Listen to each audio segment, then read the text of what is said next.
Hello everyone.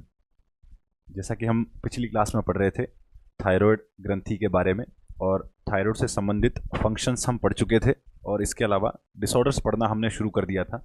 Disorders के case में बात करें तो हमने शुरुआत में ही कहा कि थायराइड ग्रंथि के संदर्भ में 3 प्रकार की बीमारियां होती हैं। सबसे पहली थी हाइपोथायरॉयडिज्म, दूसरी हाइपरथायरॉयडिज्म और तीसरी होती है गॉइटर।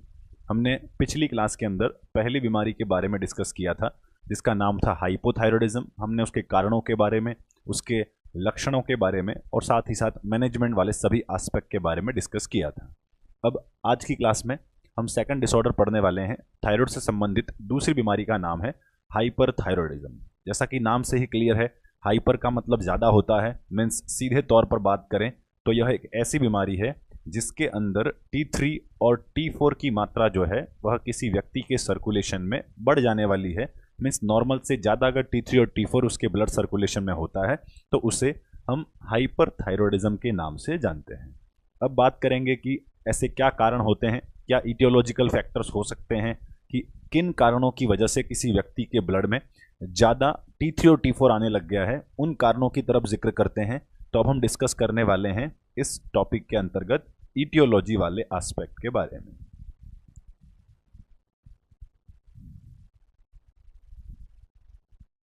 इटियोलॉजी। अब कारण कई सारे हो सकते हैं कि सर्कुलेशन में T3 और T4 अधिक आने के पीछे एक एक कारणों की तरफ बढ़े। सबसे पहला और सामान्य कारण होता है that is adenoma in the pituitary gland. अब बात करेंगे कि एडिनोमा इन पिट्यूटरी ग्लैंड कैसे हाइपरथायरॉयडिज्म करवा सकता है, इस तथ्य को समझें। सबसे पहली बात, अगर एडिनोमा है तो एडिनोमा शब्द का तात्पर्य क्या है, पहले भी कई बार हमने डिस्कस किया है।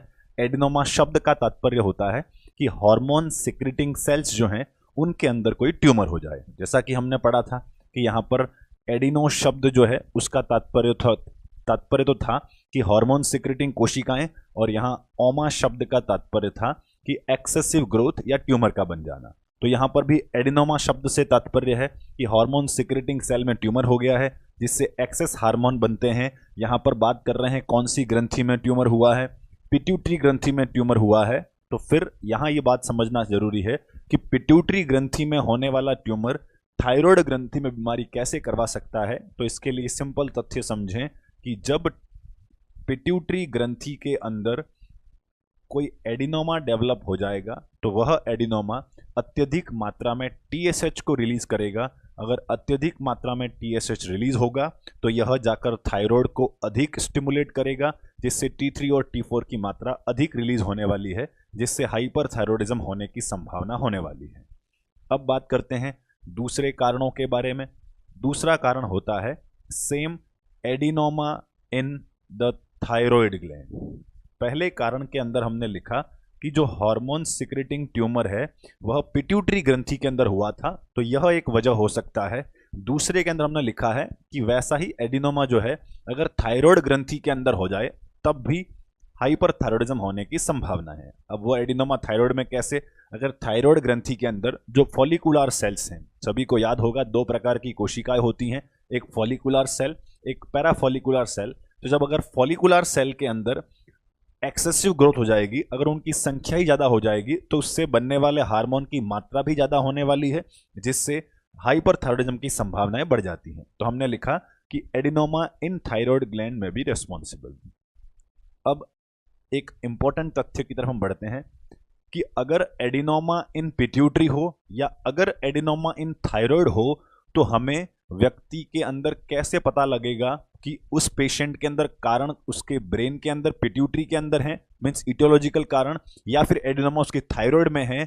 इस निष्कर्ष तक कैसे पहुंच पाएंगे, इस बारे में हम डिस्कस करते हैं। अब एक बात जाननी होगी कि अगर इन दोनों में से किसी भी कारण से, चाहे पिट्यूटरी एडिनोमा से चाहे थायराइड एडिनोमा से, किसी भी कारण से अगर हाइपरथायरॉयडिज्म वाली बीमारी हुई है तो इन दोनों के अंदर एक समानता तो ये देखने को मिलेगी कि इन दोनों मरीजों के अंदर T3 और T4 का लेवल जो है वो ज्यादा देखने को मिलने वाला है। तो समानता हमने लिखी कि अगर पिट्यूटरी में एडिनोमा हो चाहे थायराइड में हो, दोनों का इन्फ्लुएंस ये रहेगा कि T3 और T4 की मात्रा ज्यादा होगी। अब मैं बात करूं कि टीएसएच के लेवल पर क्या प्रभाव पड़ेगा, इन दोनों मरीजों में क्या सर्कुलेशन में टीएसएच का लेवल सेम मिलेगा या अलग अलग मिलेगा। तो इस तथ्य की तरफ बढ़ते हैं। हमने कहा था कि अगर पिट्यूटरी ग्लैंड में एडिनोमा है तो फिर क्या अधिक बनने वाला है, तो फिर टीएसएच अधिक बनने वाला है। तो पहले कारण में तो ये क्लियर हो गया कि इस मरीज में टीएसएच अधिक मिलेगा और टीएसएच अधिक होने की वजह से T3 और T4 की मात्रा भी हमें ज्यादा देखने को मिलने वाली है। अब बात करते हैं कि इस दूसरे वाले में क्या होगा। इस दूसरे मरीज में एडिनोमा कहाँ हुआ है, थायराइड ग्लैंड में। अब बात करते हैं कि थायराइड खुद के अंदर अगर ट्यूमर है, अगर वह अत्यधिक मात्रा में हार्मोन बनाकर खून में छोड़ दे तो ऐसी स्थिति में क्या पिट्यूटरी के पास फीडबैक पहुंचेगा या नहीं पहुंचेगा। एक तथ्य क्लियर कर लें, अगर मैं बात करूं दूसरे कारण की, तो क्या इस पेशेंट को अगर एडिनोमा इन थायराइड ग्लैंड है तो क्या इस व्यक्ति की पिट्यूटरी ग्लैंड क्षतिग्रस्त या डिस्टर्ब्ड फंक्शनिंग वाली है या नॉर्मल फंक्शनिंग वाली है। तो जवाब होना चाहिए कि इस मरीज में तो प्रॉब्लम थायराइड ग्लैंड में है, इसकी पिट्यूटरी तो बिल्कुल स्वस्थ है। अगर पिट्यूटरी बिल्कुल स्वस्थ है तो क्या वह फीडबैक मैकेनिज्म से रेस्पॉन्ड करेगा, तो बिल्कुल करने वाला है। तो एक सिंपल तथ्य सोचें कि अगर इस थायराइड ग्रंथि ने अत्यधिक मात्रा में हार्मोन बनाकर खून में छोड़ दिया, अगर खून में ज्यादा हार्मोन आ जाता है तब क्या फीडबैक पिट्यूटरी के पास पहुंचता है, तो बिल्कुल पहुंचता है। कौन सा फीडबैक पहुंचता है, सर्कुलेशन में जब ज्यादा हार्मोन हो जाता है तो हमारा नेगेटिव फीडबैक मैकेनिज्म काम करता है और हम नए हार्मोन की या नए स्टिमुलेशन की दर को कम करना चाहते हैं। तो जब एडिनोमा इन थायराइड ग्लैंड होगा तो ऐसी स्थिति में नेगेटिव फीडबैक मैकेनिज्म काम करने वाला है, नेगेटिव फीडबैक ब्रेन तक पहुंचने वाला है और नेगेटिव फीडबैक पहुंचने की वजह से पिट्यूटरी ग्रंथि जो होती है वह टीएसएच का लेवल जो है वह कम सिक्रीट करेगी, पिट्यूटरी ग्रंथि कम मात्रा में टीएसएच का निर्माण करेगी। अब बात करते हैं कि अगर पिट्यूटरी ने टीएसएच कम बनाना शुरू कर दिया, ध्यान से सुन लें, कंफ्यूजन क्रिएट हो सकता है, दिमाग में ये बात आ रही होगी इस तरह, अगर आपने ये लिखा है कि एडिनोमा इन थायराइड ग्लैंड वाले में अगर टीएसएच का लेवल नॉर्मल की तुलना में कम हो रहा है नेगेटिव फीडबैक की वजह से, तो क्या अब टीएसएच के कम हो जाने से अब T3 T4 कम हो जाएगा या बड़ा हुआ ही रहेगा। तो तब हमारा जवाब होगा कि इस टीएसएच के कम हो जाने के बावजूद T3 T4 कम नहीं होगा। क्यों कम नहीं होगा, क्योंकि वहां पर ट्यूमर बैठा हुआ है और ये ट्यूमर हार्मोन बनाता ही रहता है। तो टीएसएच की मात्रा थोड़ी कम भी होगी, फिर भी सर्कुलेशन में लगातार T3 और T4 कैसा मिलेगा, ज्यादा ही मिलने वाला है। मीन्स अगर किसी पेशेंट में टीएसएच भी ज्यादा है और T3 T4 भी ज्यादा है, इसका मतलब प्रॉब्लम कहां पर है, एडिनोमा इन पिट्यूटरी ग्लैंड है। क्लियर। और किसी पेशेंट में टीएसएच का लेवल कम है और T3 T4 का लेवल ज्यादा है, इसका मतलब प्रॉब्लम कहां है, प्रॉब्लम थायराइड ग्लैंड के अंदर है। तो उम्मीद है दो कारण सभी को समझ में आ गए होंगे, पहला एडिनोमा इन पिट्यूटरी, दूसरा एडिनोमा इन थायराइड ग्लैंड। आगे बढ़ते हैं, इटियोलॉजिकल फैक्टर में हम तीसरा पॉइंट डिस्कस करते हैं कि और अन्य क्या कारण हो सकते हैं इन दोनों जगहों पर होने वाले एडिनोमा के अलावा। तो तीसरा और मोस्ट कॉमन कारण होता है that is the Graves disease. ध्यान दें, यह बहुत ही कॉमनली देखा गया कारण है, मोस्ट कॉमन कॉज मान सकते हैं इसे। यह हाइपरथायरॉयडिज्म का सर्वाधिक देखा जाने वाला कारण है। अब ग्रेव्स डिजीज को समझते हैं कैसा क्या होता है इसमें, जिस पेशेंट के अंदर T3 T4 का लेवल बढ़ जाता है। तो ग्रेव्स डिजीज जो होती है यह अपने आप में एक प्रकार की ऑटो इम्यून बीमारी होती है। कैसी बीमारी होने वाली है, यह अपने आप में एक प्रकार की ऑटो इम्यून बीमारी होती है। अब ऑटो इम्यून बीमारी का तात्पर्य समझें। ऑटो इम्यून, जैसा कि हम पहले पिछली क्लास में जब हाइपोथायरॉयडिज्म पढ़ा था तब भी हमने ऐसी ही एक बीमारी का जिक्र किया था, नाम था हाशिमोटो थायरोइडाइटिस। क्लियर। उसमें हमने ऑटो इम्यून शब्द काम में लिया था। यहां ऑटो इम्यून से तात्पर्य है कि ऐसी बीमारियां जिसके अंतर्गत हमारा इम्यून सिस्टम हाइपर एक्टिव होने लगता है और खुद की बॉडी की कोशिकाओं के खिलाफ या उनके ऊपर अटैक करने वाले एंटीबॉडीज बना लेता है, उन्हें हम ऑटो इम्यून बीमारियां बोलते हैं। अब बात करते हैं कि ग्रेव्स डिजीज में क्या बनेगा, कैसा बनेगा। ऑटो इम्यून बीमारी है, तो इसका मतलब इस बीमारी के अंतर्गत भी शरीर में एंटीबॉडीज का निर्माण होने लगेगा। लेकिन अब एंटीबॉडी बनेंगे किसके खिलाफ या कैसे बनेंगे, तो यहां समझें कि यह बिल्कुल ऐसे एंटीबॉडी की स्ट्रक्चर होगी कि वह हूबहू किसकी तरह दिखाई दे रहे होंगे, वह हूबहू टीएसएच की तरह दिखाई देते होंगे।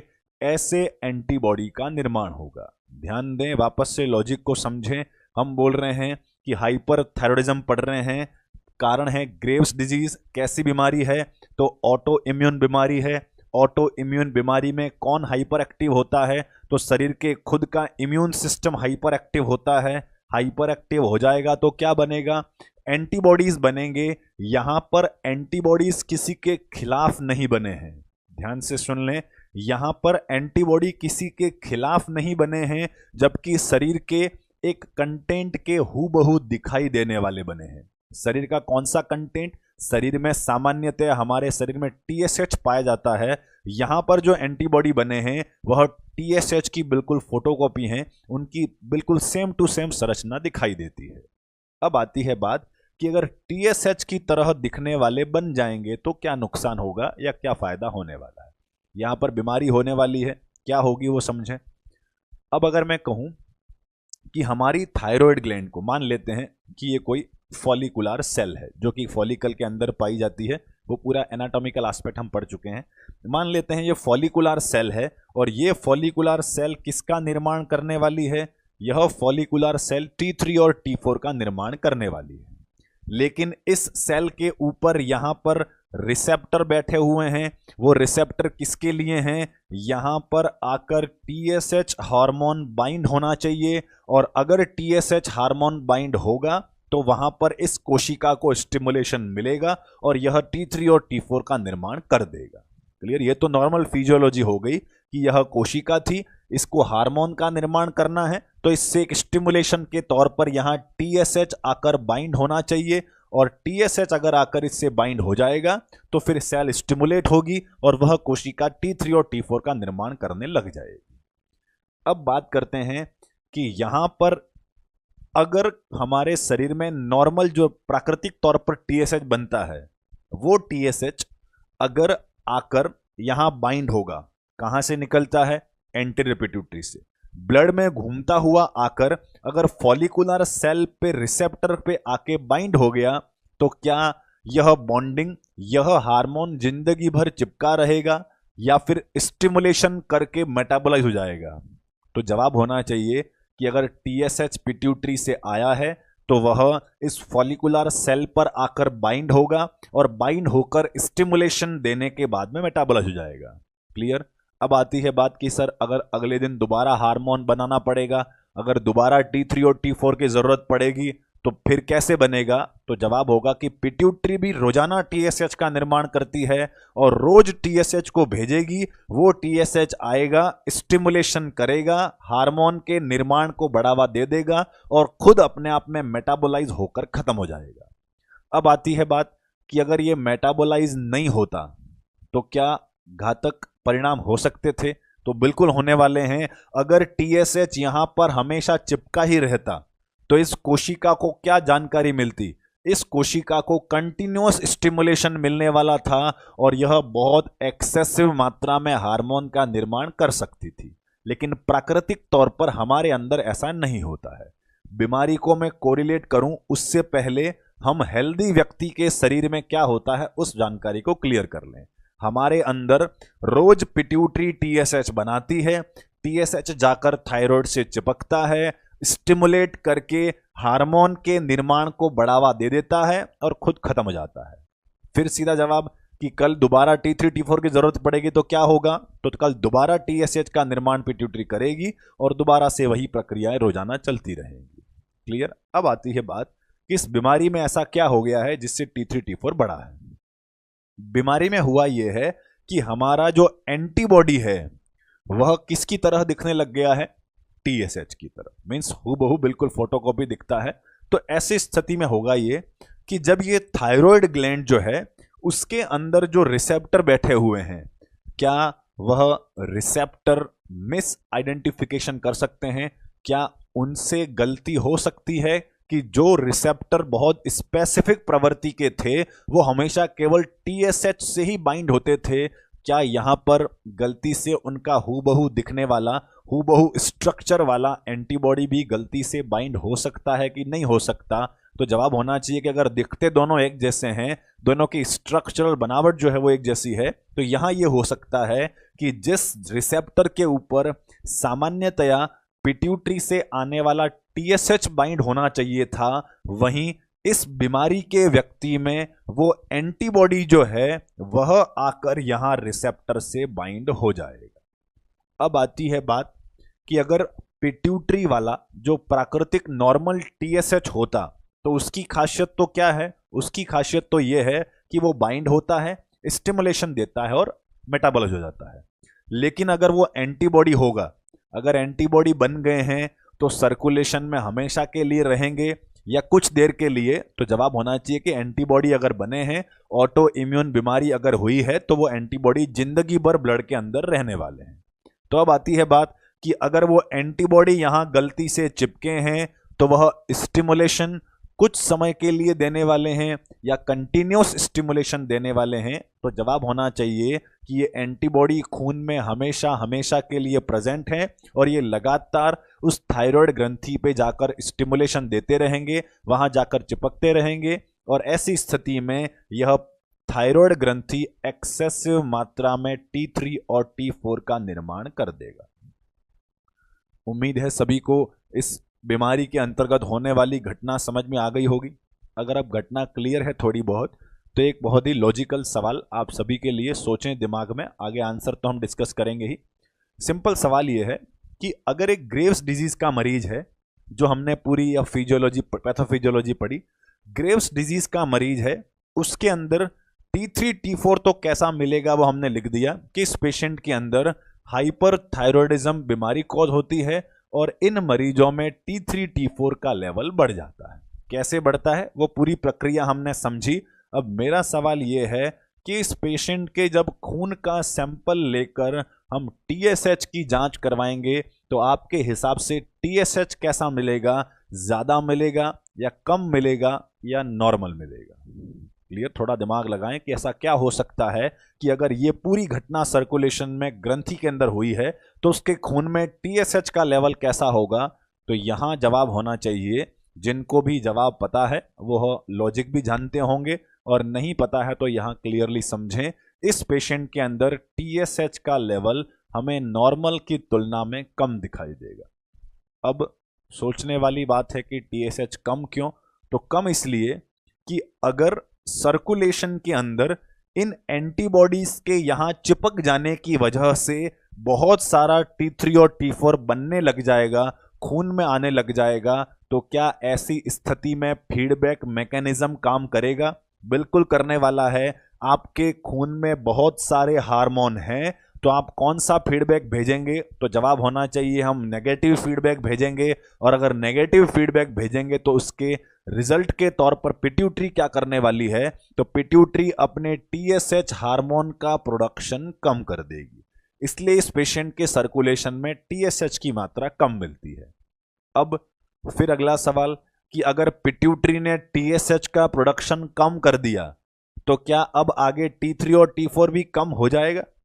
बिल्कुल नहीं होने वाला है, क्योंकि पिट्यूटरी ने तो TSH का निर्माण कम कर दिया, लेकिन उसके हूबहू दिखने वाले एंटीबॉडी अभी भी हमारे खून में घूम रहे हैं और वो लगातार ग्रंथि को स्टिमुलेट करके आगे आने वाले समय में भी रोजाना अत्यधिक मात्रा में हार्मोन्स का निर्माण करवाते रहेंगे। क्लियर? तो ये था ग्रेव्स डिजीज के संदर्भ में। ध्यान दें कि T3 और T4 इसमें अधिक मिलता है और TSH की मात्रा जो है वह कम मिलती है।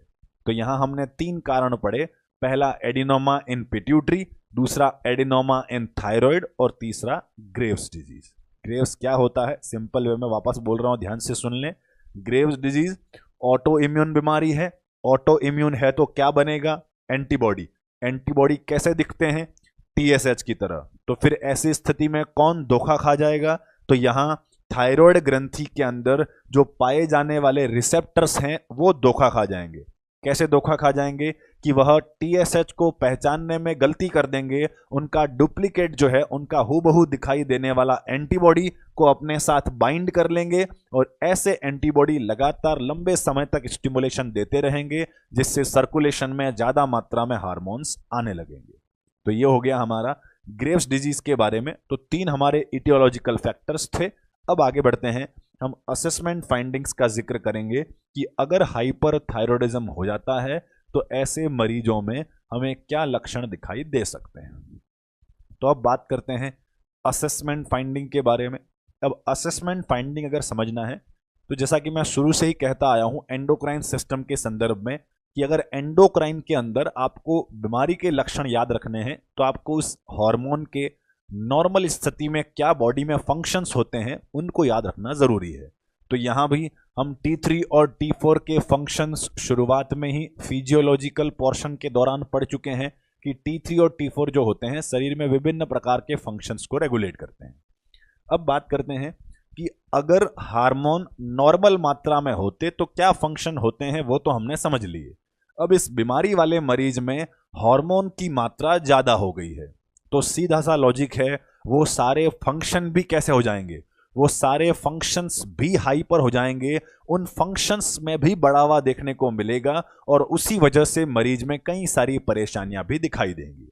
क्योंकि अगर नॉर्मल लेवल में हार्मोन होता तो वो सारे काम नॉर्मल गति से होते, लेकिन हार्मोन बहुत ज्यादा है तो वो सारे काम जो हैं वह एक्सेस हो जाएंगे, वह ज्यादा हो जाने वाले हैं।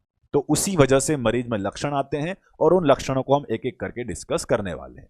अगर आपको T3 T4 के फंक्शन याद नहीं है तो आप अपनी कॉपी जो पिछली क्लासेस के आपने नोट्स बनाए हैं वह खोल के रखें कि वह उनमें देखते रहें कि क्या क्या फंक्शन जो है वह T3 T4 नॉर्मल होने पर करता था। उसके आधार पर हम यहाँ पर एक एक करके सिम्टम लिखेंगे तो आसानी से उनका रीजन, उनका रैशनल आपको क्लियर हो जाएगा। क्लियर। बात करते हैं पहले सिम्टम के बारे में। तो आप पहला फंक्शंस कॉपी के अंदर देखें जो T3 T4 के अंदर लिखा था हमने।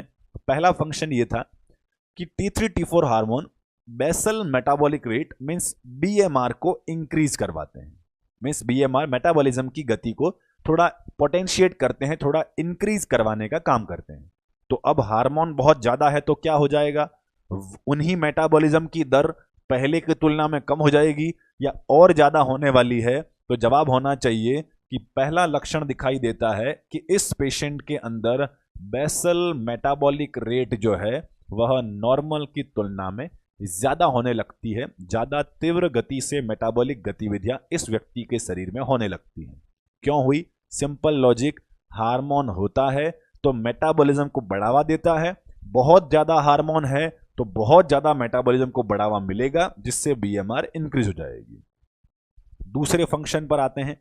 दूसरा फंक्शन हमने लिखा था कि T3 और T4 मेटाबॉलिज्म को प्रभावित करने की वजह से बॉडी टेम्परेचर पर भी अपना इन्फ्लुएंस रखता है, अपना प्रभाव रखता है। अब क्या प्रभाव रखता है कि अगर हार्मोन आकर मेटाबॉलिज्म की दर बढ़ाता है, जितना ज्यादा मेटाबॉलिज्म शरीर में होगा उतना ज्यादा हीट जनरेट भी शरीर में होगा और यह तापमान को थोड़ा इंक्रीज करवाने में सहायक होता है। अब बात करते हैं कि हार्मोन अगर नॉर्मल मात्रा में होता तो थोड़ा तापमान में बढ़ोतरी करवाने में सहायक होता।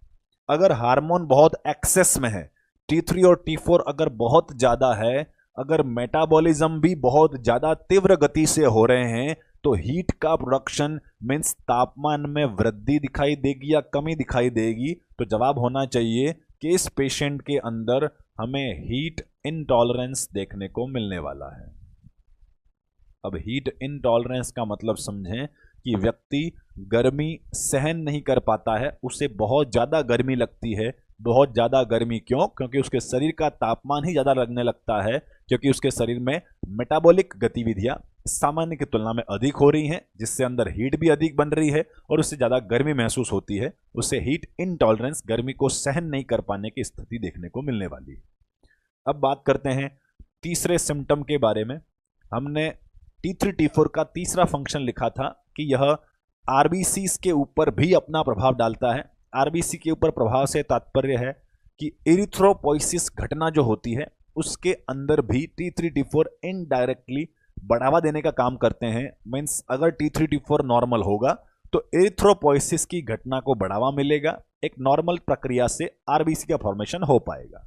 अब बात करते हैं कि हार्मोन बहुत एक्सेस में है, बहुत ज्यादा है, तो क्या इसका प्रभाव आरबीसी प्रोडक्शन की दर पर भी पड़ने वाला है? तो बिल्कुल पड़ेगा।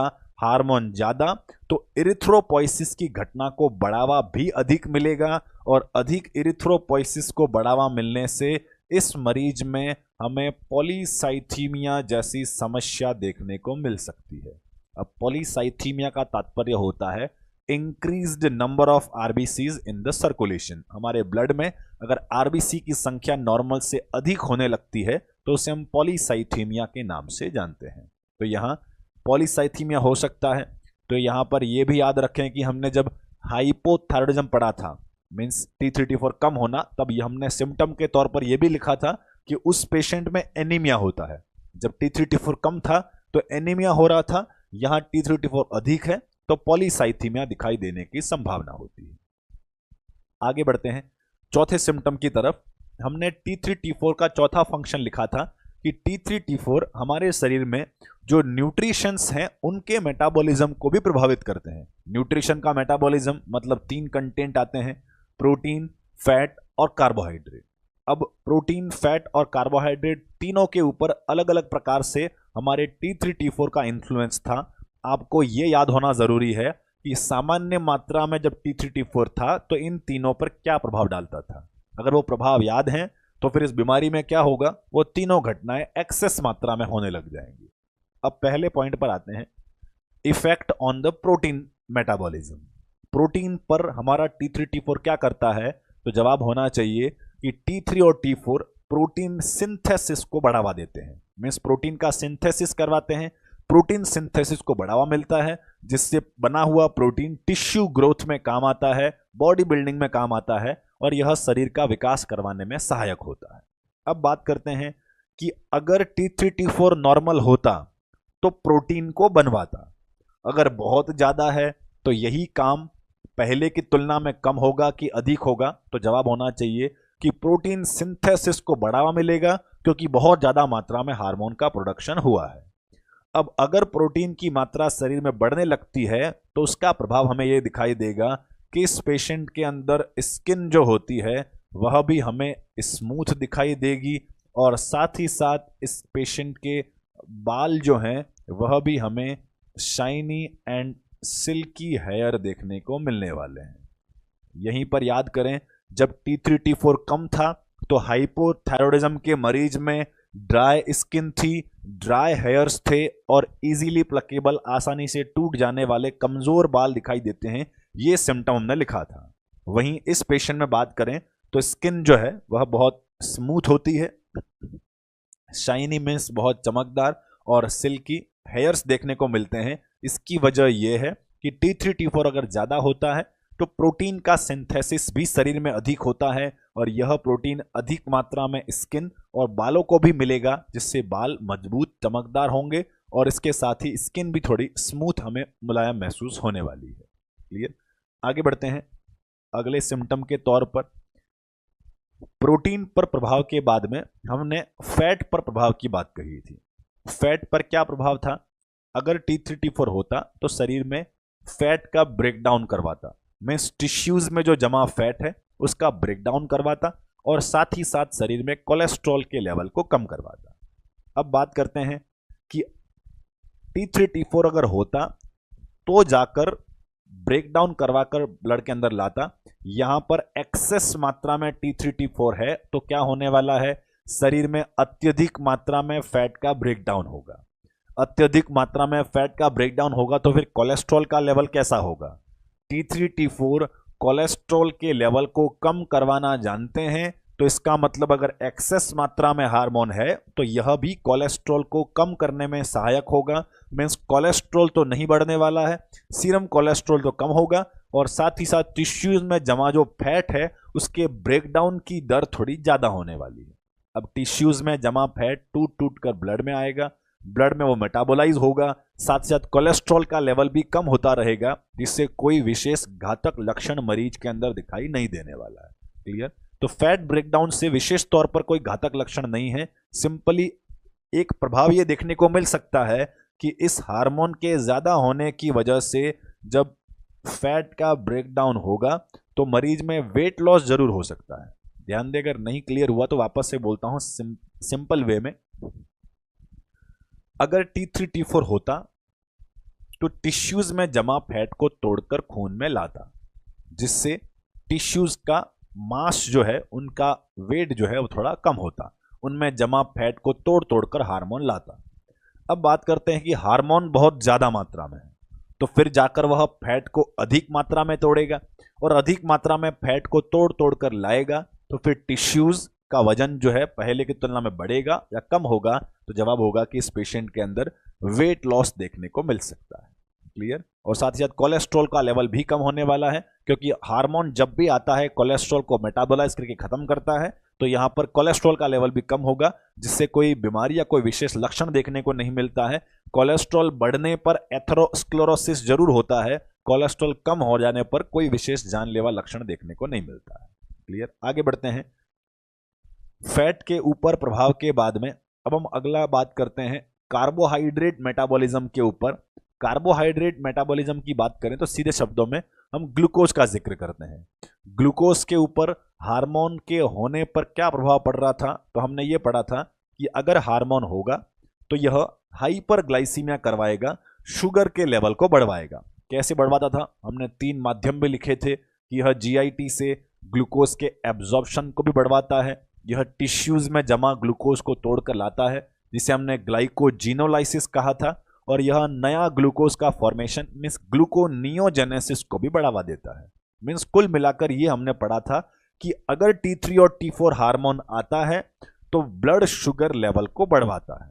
हार्मोन बहुत ज्यादा है तो फिर उसका शुगर लेवल पर क्या प्रभाव पड़ेगा, तो बहुत ज्यादा मात्रा में हार्मोन का होना बहुत ज्यादा मात्रा में ग्लूकोज के लेवल को बढ़वा सकता है, जिससे इस पेशेंट के अंदर भी हमें हाइपरग्लाइसीमिया का लक्षण देखने को मिल सकता है। Hyperglycaemia means blood sugar level का बढ़ जाना। तो यहां ये 7वां सिम्टम हमने लिखा। अब आगे बढ़ते हैं। हमने मेटाबॉलिज्म के ऊपर प्रभाव के अंतर्गत तीनों पर पड़ने वाले प्रभाव और उनकी वजह से दिखाई देने वाले लक्षणों के बारे में बात करी। अब आगे बढ़ते हैं। हमारा अगला सिम्टम होगा, अगले सिम्टम के लिए कॉपी में लिखा गया जो हमने फंक्शंस के दौरान पढ़ा था, उसमें अगला फंक्शन देखें। अगला फंक्शन में लिखा था effect on the CVS means cardiovascular system पर हार्मोन का प्रभाव।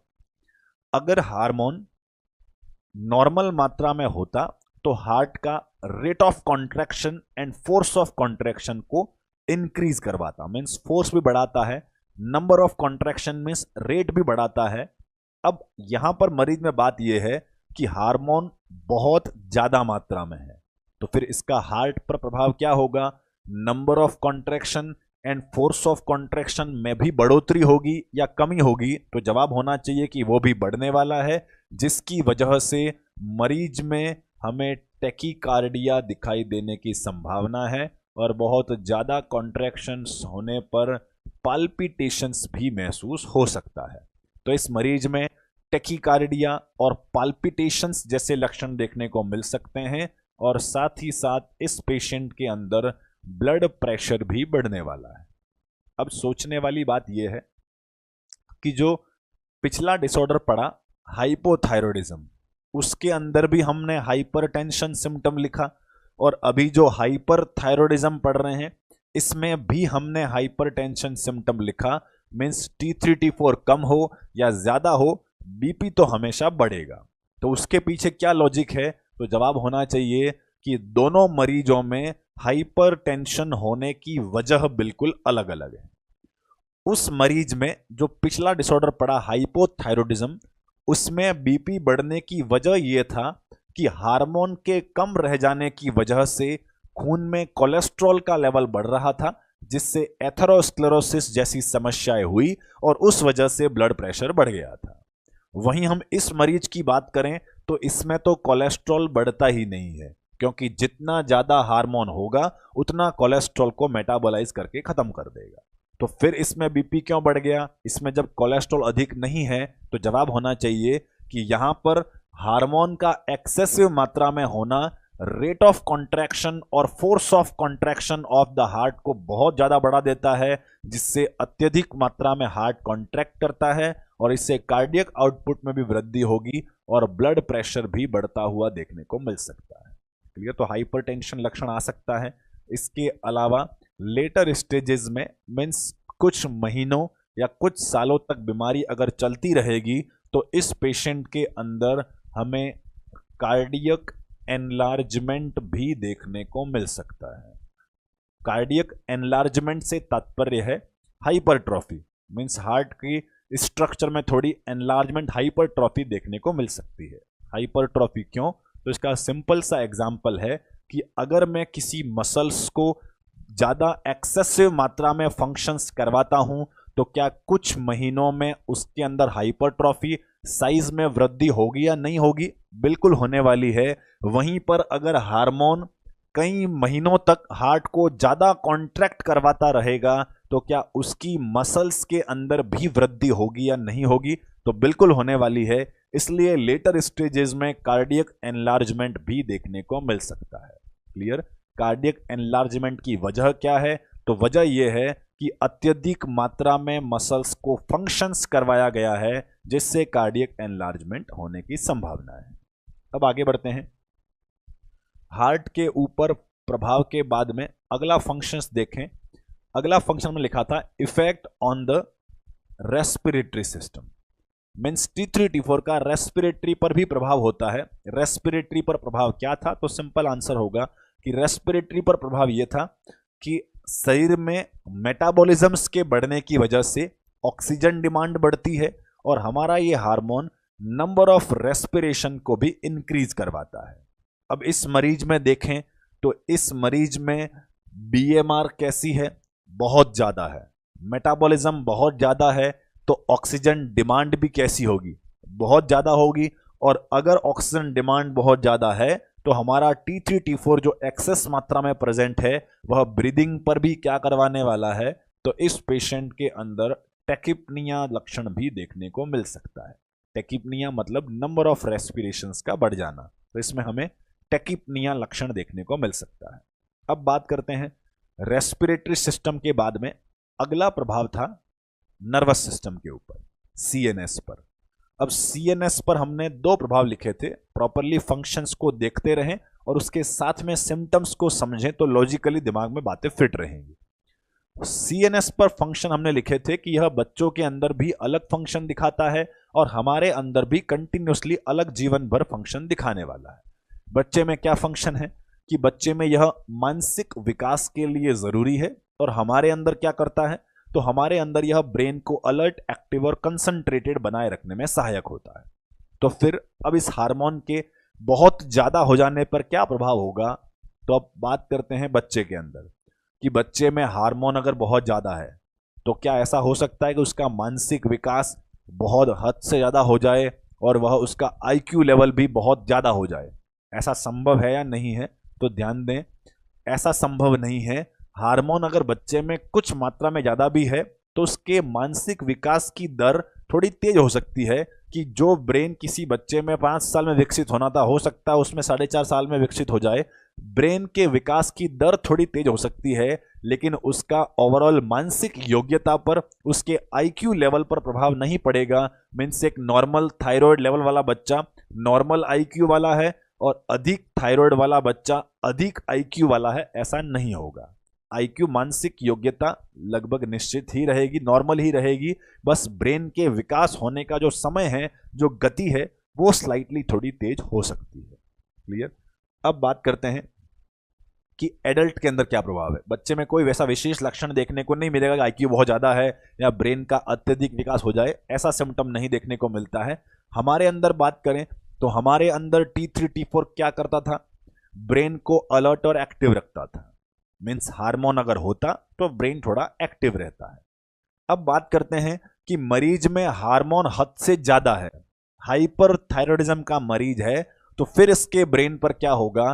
तो अब इसके ब्रेन के ऊपर एक्टिविटी या कंसंट्रेशन या ब्रेन का जो फंक्शन है वह भी हद से अधिक बढ़ने वाला है। और ब्रेन का फंक्शन भी हद से अधिक बढ़ता है तो ऐसी स्थिति में पेशेंट को इरिटेबिलिटी महसूस होने लगती है। ध्यान दें, ब्रेन अगर नॉर्मल गति से काम कर रहा है तो हमारी नॉर्मल एक्टिवनेस, नॉर्मल कंसंट्रेशन किसी काम में रहती है। ब्रेन कम गति से काम करता है तो व्यक्ति सुस्त होने लगता है, लेथार्जिक होने लगता है। और वहीं ब्रेन बहुत ज्यादा एक्टिविटी करने लगता है तो वह व्यक्ति बहुत इरिटेबल महसूस करता है, बहुत इरिटेबिलिटी। और इस पेशेंट में हमें मूड स्विंग भी देखने को मिल सकता है। अब मूड स्विंग का भी मतलब समझें। मूड स्विंग से तात्पर्य है कि व्यक्ति कभी कभार तो बहुत नॉर्मल बिहेव करता है, अचानक से बहुत अधिक गुस्सा कर जाता है, कभी नॉर्मल जाता है। ऐसा मूड जो है उसका बार बार तेजी से बदलता रहता है। इसके लिए हमने मूड स्विंग शब्द लिखा है। और व्यक्ति थोड़ा इरिटेबल महसूस करता है क्योंकि उसका ब्रेन अत्यधिक हार्मोन की वजह से बहुत हाइपर एक्टिव हो गया है, जिस वजह से इरिटेबिलिटी महसूस करता है। अब बात करते हैं सीएनएस के बाद में अगला फंक्शन था जीआईटी के ऊपर, कि अगर T3 और T4 हार्मोन होता तो यह जीआईटी ट्रैक्ट के जितने सिक्रीशंस हैं और जीआईटी ट्रैक्ट का जो पेरिस्टाल्टिक मूवमेंट है उनको बढ़ावा देता। अब आती है बात कि हार्मोन होता तो उनको बढ़ावा देता। यहां पर हार्मोन बहुत ज्यादा मात्रा में है, ज्यादा मात्रा में है तो पेरिस्टाल्सिस को बढ़ावा अधिक मिलेगा कि कम मिलेगा? तो जवाब होना चाहिए कि पेरिस्टाल्सिस को अधिक बढ़ावा मिलेगा। और अत्यधिक मात्रा में अगर पेरिस्टाल्सिस होता है तो ऐसी स्थिति में कौन सा लक्षण दिखाई दे सकता है? इस मरीज में डायरिया होने की संभावनाएं हो सकती है। अब बात करते हैं अगले सिम्टम के बारे में। जीआईटी सिस्टम के बाद में अगला प्रभाव था बॉडी वेट के ऊपर, कि T3 T4 का बॉडी वेट पर प्रभाव रहता है। बॉडी वेट पर क्या प्रभाव था? तो हमने ये पढ़ा था कि T3 T4 जब भी रिलीज होता है शरीर में मेटाबॉलिक गतिविधियों को बढ़ाता है। मेटाबॉलिज्म बढ़ने से वजन में थोड़ी कमी लाने में, वजन को कम करवाने में हमारा हार्मोन सहायक होता है। मीन्स हार्मोन ये करता है कि शरीर में जमा फैट को तोड़ तोड़ कर सर्कुलेशन में लाता है और उन्हें मेटाबोलाइज करता है। तो हमने इस हार्मोन का ओवरऑल नॉर्मल फंक्शन ये लिखा था कि हार्मोन अगर नॉर्मल होगा तो वजन को धीरे धीरे कम करवाने में सहायक होगा। अब इस मरीज में तो ये समस्या है कि हार्मोन बहुत ज्यादा है, बहुत एक्सेस मात्रा में है। ऐसी स्थिति में वजन का क्या होगा? तो वजन कम होने लगेगा। और वेट लॉस वाला सिम्टम हम पहले ही लिख चुके हैं जब हमने फैट के बारे में डिस्कशन किया था। तो याद रखें, बॉडी वेट के ऊपर क्या प्रभाव होगा? तो हाइपर थायरॉयडिज्म में बॉडी वेट जो है वो कम होने लगेगा, बॉडी वेट में गिरावट देखने को मिलेगी। अगला फंक्शन लिखा था हमने स्केलेटल मसल्स पर प्रभाव। अब स्केलेटल मसल्स पर हार्मोन का क्या प्रभाव है? जब T3 और T4 नॉर्मल मात्रा में होते हैं तो स्केलेटल मसल का कॉन्ट्रैक्शन भी नॉर्मल रहता है। मीन्स हमारी मसल नॉर्मली कॉन्ट्रैक्ट करती हैं। इस मरीज में हार्मोन बहुत ज्यादा है तो स्केलेटल मसल कॉन्ट्रैक्शन कम करेंगी या ज्यादा करेंगी? तो ज्यादा कॉन्ट्रैक्शन होने वाला है, जिससे इस पेशेंट के अंदर हमें ट्रेमर्स वाले लक्षण देखने को मिल सकते हैं। मीन्स इस पेशेंट में ट्रेमर्स आ सकते हैं। Tremors means hyper active contractions इस प्रकार आने लगते हैं, उसे हम ट्रेमर्स बोलते हैं। तो इस पेशेंट में स्केलेटल मसल कॉन्ट्रैक्शन अधिक होने की वजह से ट्रेमर्स आने की संभावना होती है। अब बात करते हैं अगले सिम्टम के बारे में। अगला प्रभाव हमने लिखा था effect on the slip. Means नींद पर भी हमारे T3 T4 का प्रभाव होता है। नींद पर क्या प्रभाव था? कि हार्मोन अगर नॉर्मल मात्रा में होता है तो यह ब्रेन को अलर्ट और एक्टिव रखता है, कंसंट्रेशन को बढ़ाने में सहायक है और यह नींद की संभावनाओं को थोड़ा कम करता है। मीन्स नींद की संभावना ब्रेन को एक्टिव रखेगा तो नींद के चांसेस को थोड़ा कम करता है। अब आती है बात कि हार्मोन अगर एक्सेस मात्रा में है तो यह नींद अधिक लाएगा या नींद नहीं आएगी? जितना ज्यादा ब्रेन इरिटेबल रहेगा, हाइपर एक्टिव रहेगा, उतना नींद आने के चांसेस कम हैं। और इस पेशेंट के अंदर हमें इनसोम्निया वाली समस्या भी देखने को मिल सकती है।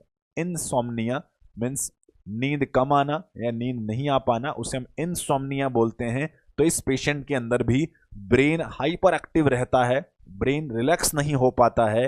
ऐसी स्थिति में नींद भी प्रॉपर तरीके से नहीं आएगी और इनसोम्निया लक्षण दिखाई देने की संभावना होती है। आगे बढ़ते हैं अगले कुछ और रिमेनिंग लक्षणों के बारे में। इस पेशेंट के अंदर भी हार्मोन के डिस्टरबेंस हो जाने की वजह से सेक्सुअल डिसफंक्शनिंग तो दिखाई देगा ही देगा। अब ये सेक्सुअल डिसफंक्शनिंग का पॉइंट कहाँ से आया वो समझें। बेसिक जो अब तक पढ़े वो फंक्शंस के आधार पर हमने सिम्टम लिखे। हमने फंक्शंस में ही आखिरी पॉइंट ये डिस्कस किया था कि हार्मोन्स के जो नॉर्मल प्रभाव के अंतर्गत देखा गया कि हार्मोन जब नॉर्मल लेवल में रहता है तो व्यक्ति का सेक्सुअल फंक्शनिंग भी नॉर्मल बना रहता है। लेकिन अगर हार्मोन के लेवल में जब भी डिस्टरबेंस होता है या फिर ज़्यादा हो जाए या फिर कम हो जाए, दोनों ही स्थितियों में सेक्सुअल फंक्शनिंग पर प्रभाव देखा गया है एक अप्रत्यक्ष तौर पर, मीन्स इनडायरेक्ट तौर पर। कोई डायरेक्ट लॉजिक नहीं है। दिमाग में ये कंफ्यूजन न लाएं कि sir T3 T4 sexual functioning में माना कि फीमेल में मेंस्ट्रुअल साइकिल के पूरे प्रोसेस में कहाँ योगदान देता है, या मेल में बात करें तो स्पर्म फॉर्मेशन में कहाँ योगदान देता है। तो ऐसा कोई डायरेक्ट प्रत्यक्ष रोल तो नहीं है, लेकिन इनडायरेक्ट अप्रत्यक्ष प्रभाव जरूर देखा गया है कि हार्मोन नॉर्मल रहता है तो वो सारे फंक्शन भी नॉर्मल रहते हैं। लेकिन अगर इस पेशेंट में हार्मोन डिस्टर्ब्ड है, हार्मोन एक्सेस है, तो इसमें सेक्सुअल डिसफंक्शनिंग देखने को मिल सकता है। मेल में सेक्सुअल डिसफंक्शनिंग, और वहीं फीमेल में बात करें तो इस फीमेल के अंदर भी मेंस्ट्रुअल इरेगुलरिटीज देखने को मिल सकती है। तो पता रखें कि sexual dysfunctioning in male and menstrual irregularities in female देखने को मिल सकता है। क्लियर। कुछ और अन्य लक्षणों की बात करें तो इस पेशेंट के अंदर गोइटर होने के भी चांसेस रहने वाले हैं। अब पहली बात तो यह है कि गोइटर का मतलब क्या होता है। गोइटर का मतलब हमने 3 बीमारियों के नाम लिखे थे, हाइपोथायरॉयडिज्म, हाइपरथायरॉयडिज्म और गोइटर। तभी हमने डिस्कस किया था कि गोइटर शब्द का तात्पर्य होता है enlargement of the thyroid gland. Thyroid gland की साइज में अगर वृद्धि हो जाए, इंक्रीज हो जाए, तो उसे हम गोइटर बोलते हैं। अब आती है बात कि हाइपरथायरॉयडिज्म के मरीज में गोइटर कैसे हो सकता है। तो इसके लिए आपको 2-3 कारण जो हमने लिखे थे उन सभी को अगर आप देखें तो आप इजीली समझ जाएंगे कि इस पेशेंट में साइज क्यों बढ़ी है। नहीं समझ आ रहा है तो हम इसके कारणों की तरफ जाएंगे। पहले गोइटर का तात्पर्य समझ लें। गोइटर का तात्पर्य है increased size of thyroid gland. Thyroid gland का आकार जो है वो थोड़ा बढ़ गया है, इसे हम गोइटर के नाम से जानते हैं। अब क्यों होता है वो समझें। हमने ईटियोलॉजी में पढ़ा था, पहला एडिनोमा इन पिट्यूटरी ग्लैंड। अगर ये कारण रहा हो हाइपरथायरॉयडिज्म का, तब गोइटर कैसे हो सकता है वो समझें। अब मान लेते हैं कि पेशेंट है जिसके पिट्यूटरी में एडिनोमा हो गया है। एडिनोमा हो गया है तो क्या बनेगा, TSH बनेगा। कैसा बनेगा, ज्यादा बनेगा। TSH अगर ज्यादा होगा तो ये सारा का सारा TSH जाकर किसको स्टिमुलेट करेगा। तो जवाब होगा कि TSH का फंक्शन ही ये है कि वो थायराइड को जाकर स्टिमुलेट करता है। अब ये एक कोशिका थी, इस कोशिका के फॉलिकुलर सेल के ऊपर यहां रिसेप्टर था, यहां TSH नॉर्मल मात्रा में आकर बाइंड होता तो नॉर्मल स्टिमुलेशन मिलता और एक सुचारू रूप से काम चलता रहता। लेकिन यहां पर यह हो रहा है कि TSH बहुत ज्यादा है, बार बार स्टिमुलेशन मिलेगा।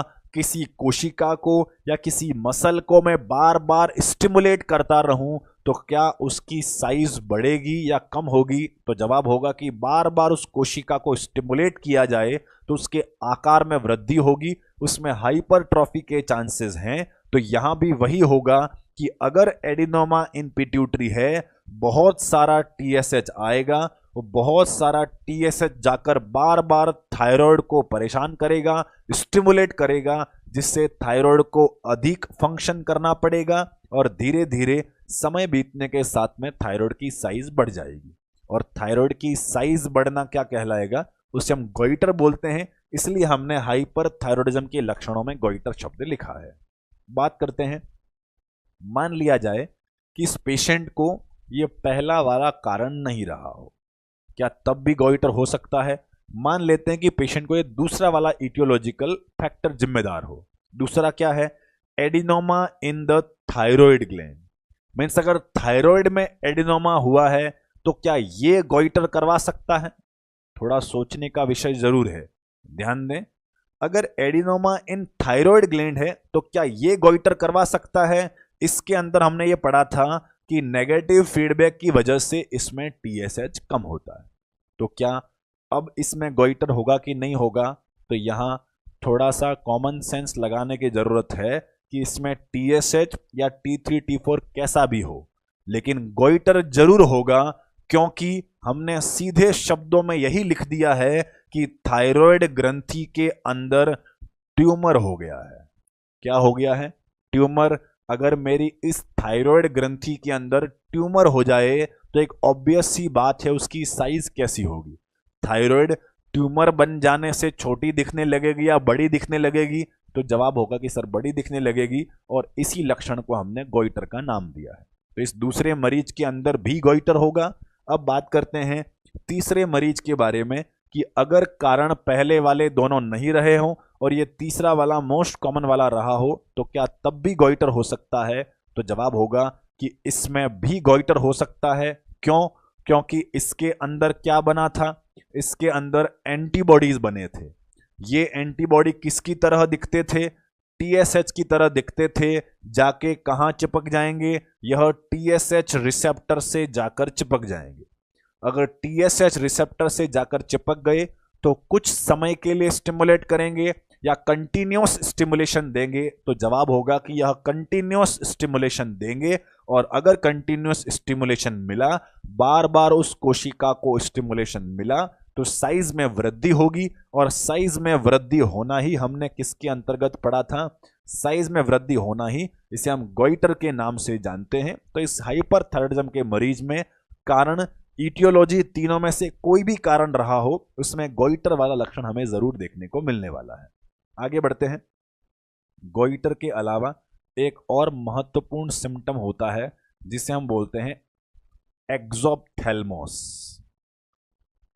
ध्यान दें, बहुत ही इंपॉर्टेंट लक्षण है, कई सारे एग्जाम्स में आ भी चुका है, इमेज बेस्ड भी आता है और थ्योरेटिकली पूछा गया है। होता क्या है वो समझें, और दिखाई कैसा देगा वो भी बात को क्लियरली समझें।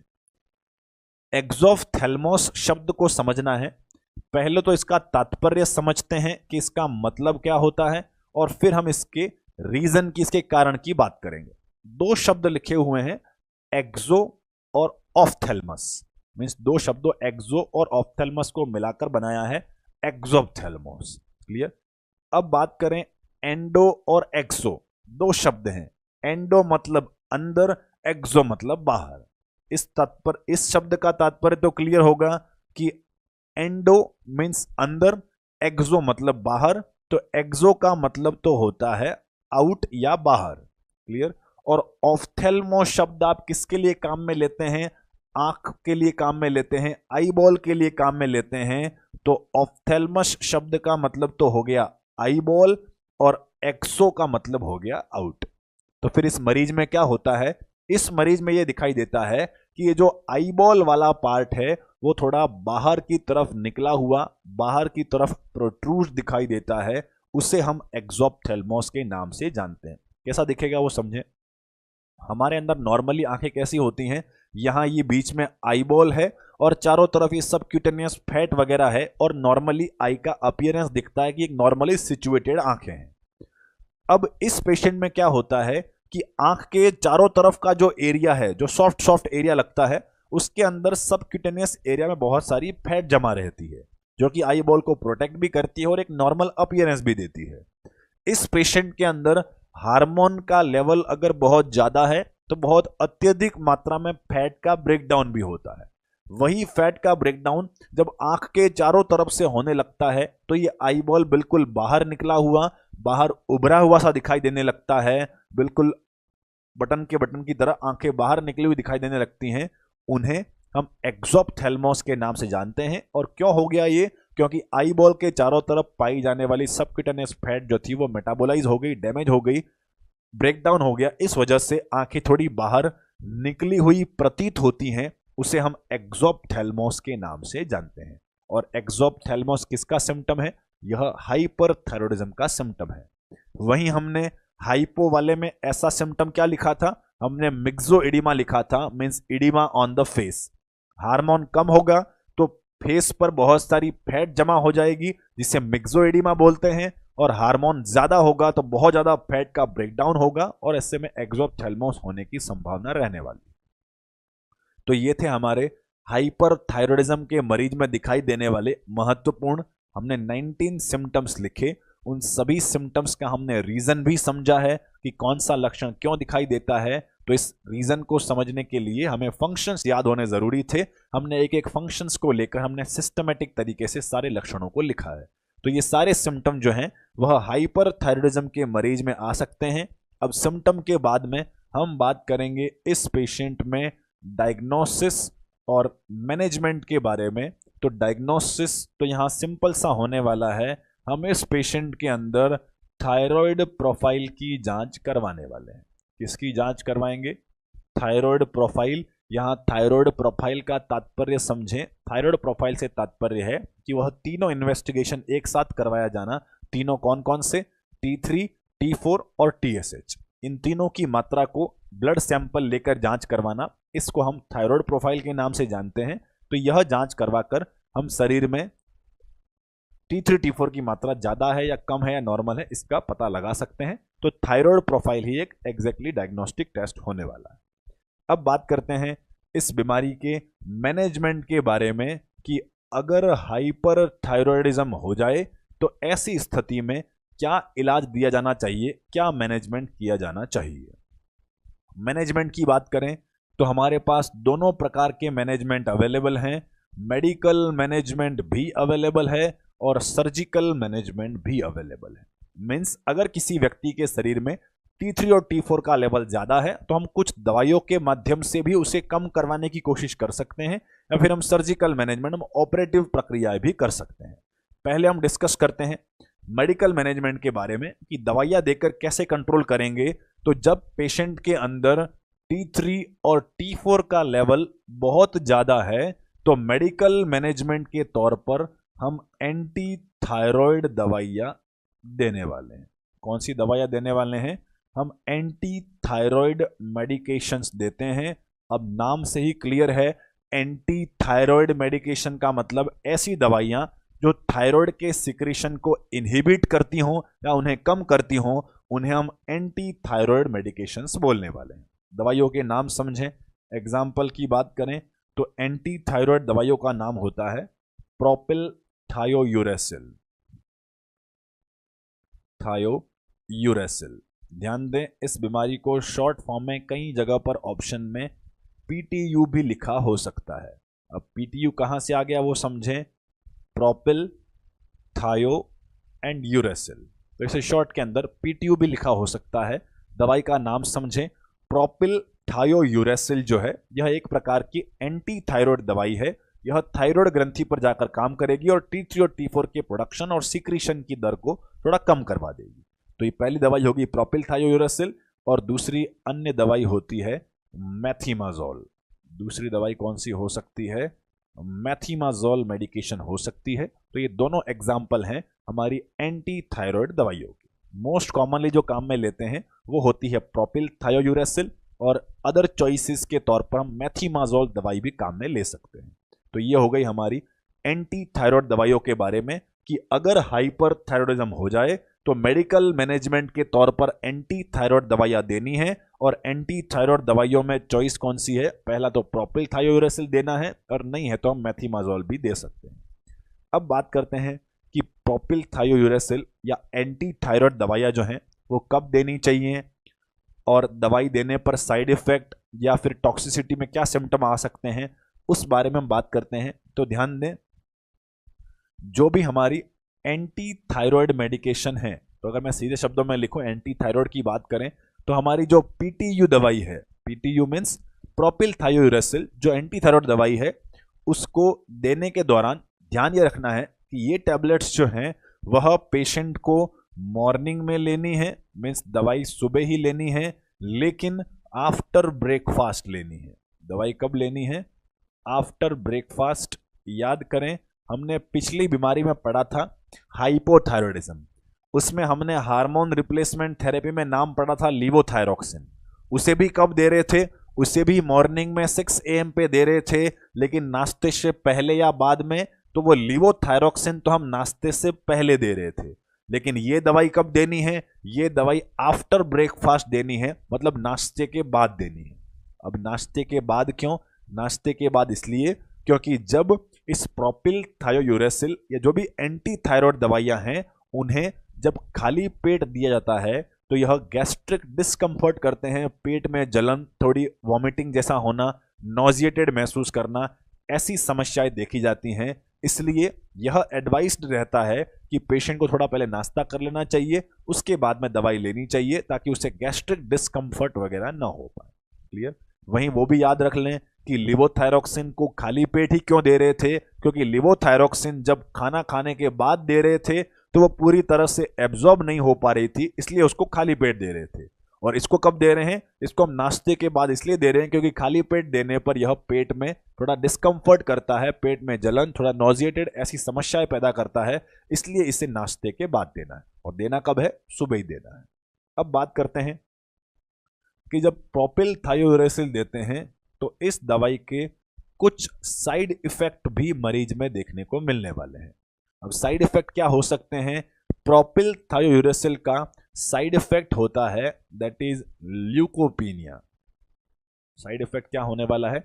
ल्यूकोपीनिया। ल्यूकोपीनिया का मतलब समझें कि इस पेशेंट में WBC काउंट जो है, WBC काउंट कम होने लगता है, WBC की संख्या कम होने लगती है। यह साइड इफेक्ट के तौर पर देखा गया है कि जब भी एंटी थायराइड दवाई के तौर पर हम PTU दवाई काम में लेते हैं तो इसके प्रभाव की वजह से, इसके साइड इफेक्ट के तौर पर इस मरीज में WBC काउंट कम होने लगता है। अब WBC क्या काम आती है? तो WBC इन्फेक्शन से लड़ने में सहायक होती हैं। अगर दवाई के साइड इफेक्ट की वजह से WBC कम हो गई तो इस पेशेंट को हमें मॉनिटर किसके लिए करना है? Monitor for the chances of the infection. बहुत ही इंपॉर्टेंट तथ्य है, कई सारे एग्जाम में इसका सवाल आ चुका है कि अगर किसी पेशेंट को प्रोपिल थायोयूरेसिल चल रहा है तो एज ए नर्स आपकी क्या रेस्पॉन्सिबिलिटी है? तो बहुत ही गोल्डन पॉइंट ये है कि आपको एज ए नर्स ये मॉनिटर करते रहना है कि पेशेंट में कहीं इन्फेक्शन तो नहीं लग गया है। चांसेस ऑफ इन्फेक्शन के लिए मॉनिटर करना आपकी महत्वपूर्ण जिम्मेदारी है। मीन्स इसी तथ्य को दो तरह से पूछ सकते हैं। मीन्स जो हमने साइड इफेक्ट पढ़ा, इसी सेंटेंस को दो तरह से सवाल बनाकर पूछ सकते हैं। पहला तो सीधा वन लाइनर क्वेश्चन आएगा कि what is the side effect of the propylthiouracil? Answer होगा ल्यूकोपीनिया। सीधा अगर पूछ लिया जाए कि अगर एंटी थायराइड के तौर पर PTU चल रही है तो साइड इफेक्ट क्या होगा, तो आपका आंसर होना चाहिए कि साइड इफेक्ट ल्यूकोपीनिया होता है। दूसरा सवाल जो अभी मैंने बताया था उस तरह से पूछ सकते हैं कि आपके पास एक पेशेंट भर्ती है, उस पेशेंट को PTU दवाई चल रही है, तो एज ए नर्स आपकी क्या रेस्पॉन्सिबिलिटी बनती है इस मरीज के लिए? तो जवाब होना चाहिए कि monitor this patient for the chances of infection.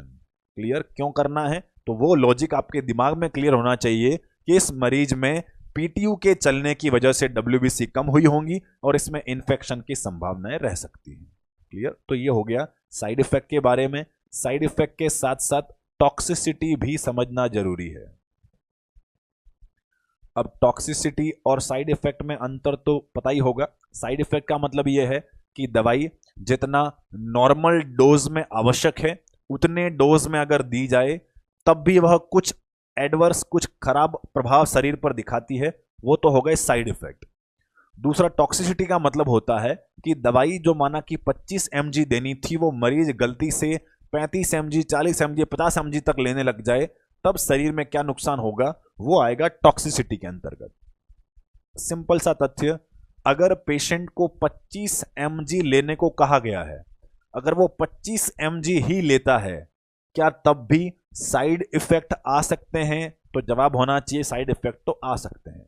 दवाई जितना डोज बताया है उतने ही डोज में ले तब भी साइड इफेक्ट तो आ सकते हैं, लेकिन 25 की बजाय 50 लेगा तब क्या होने के चांस हैं? तब टॉक्सिसिटी, शरीर में एक्सेस दवाई के होने की वजह से कुछ नुकसान देखने को मिल सकते हैं। और टॉक्सिसिटी के तौर पर क्या देखने को मिलेगा?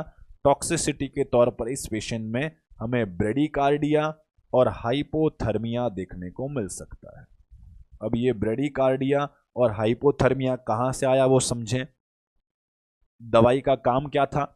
दवाई एंटी थायराइड थी, मतलब T3 और T4 के लेवल को कम करवाने का काम करती थी।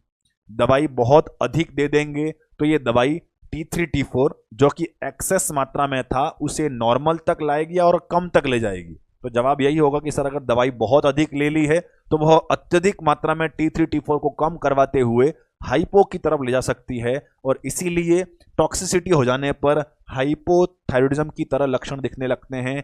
हार्ट का रेट ऑफ कॉन्ट्रैक्शन और फोर्स ऑफ कॉन्ट्रैक्शन कम हो जाना और शरीर का तापमान भी गिरने लगना, तो ये टॉक्सिसिटी की स्थिति में हाइपोथायरॉयडिज्म की तरह लक्षण दिखाई देते हैं। ये दोनों लक्षण आना टॉक्सिसिटी को दर्शाता है और इन्फेक्शन के संभावनाओं का होना साइड इफेक्ट को दर्शाता है। ये तो हो गया हमारा मेडिकल मैनेजमेंट। इसके बारे में ध्यान रखने वाली बातें, सुबह देनी है दवाई, नाश्ते के बाद देनी है, साइड इफेक्ट के लिए मॉनिटर करते रहना है और टॉक्सिसिटी से बचना है। और अगर ये लक्षण आते हैं तो हम पता लगा सकते हैं कि मरीज में टॉक्सिसिटी हुई है। अब आगे हम बात करेंगे सर्जिकल मैनेजमेंट के बारे में। जो सर्जिकल मैनेजमेंट है कि क्या हो सकता है वो हम नेक्स्ट क्लास में डिस्कस करने वाले हैं। तो आज के लिए इतना ही। आज की क्लास में हमने क्या क्या पढ़ा वो आप एक बार रिकॉल कर लें। हमने आज की क्लास में डिसऑर्डर पढ़ना शुरू किया था, हाइपरथायरॉयडिज्म। पहले हमने ईटियोलॉजी पढ़ा, 3 कारण, एडिनोमा इन पिट्यूटरी, एडिनोमा इन थायराइड और ग्रेव्स डिजीज। तीनों में होता क्या है हमने डिटेल में पढ़ा। ईटियोलॉजी के बाद हमने एक एक सिम्टम पढ़ना शुरू किया, सिम्टम्स क्या क्या थे उन सभी का रीजन हमने एक एक करके डिस्कस किया।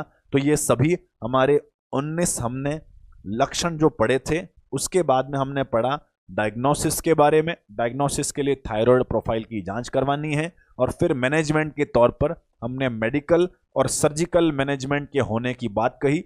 आज की क्लास में हम मेडिकल मैनेजमेंट डिस्कस कर चुके हैं। मेडिकल मैनेजमेंट क्या होता है, एंटी थायराइड दवाइयाँ देनी है, दवाइयों के नाम याद रखने हैं, और विशेष पॉइंट जो है कि दवाई का साइड इफेक्ट क्या है, दवाई कब देनी है, अत्यधिक मात्रा में दवाई ले ली जाए तो क्या नुकसान है, वो सारे लक्षण हमने लिखे हैं। क्लियर? तो आज के लिए इतना ही। धन्यवाद। नेक्स्ट क्लास में हम सर्जिकल मैनेजमेंट डिस्कस करने वाले हैं। क्लियर?